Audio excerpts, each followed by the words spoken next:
જય ગાય માતા સીતારામભાઈ। આપણે ગૌધામ ગૌશાળા સુરત। આજે રવિવાર, અમારા બધા ગૌ સેવક સેવા કરવા આવી ગયા છે અને આપણા ગાય 2 દિવસથી બીમાર છે, તો ડૉક્ટર આવીને જાય છે પણ ઊભી નથી થઈ શકતી। તો અમે અત્યારે ઊભી કરવાની મહેનત ચાલુ છે। જો આ પટ્ટા લઈ અને આપણે એને ઊભી કરવાની છે।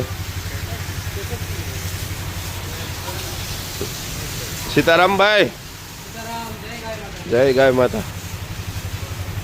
તો આવી રીતે આપણે અહીંયા ગૌશાળામાં સેવા થાય છે।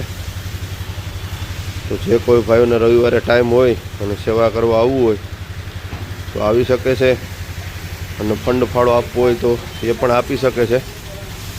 તમારી ઈચ્છા શક્તિ પ્રમાણે, એમાં કોઈ જબરદસ્તી નહીં।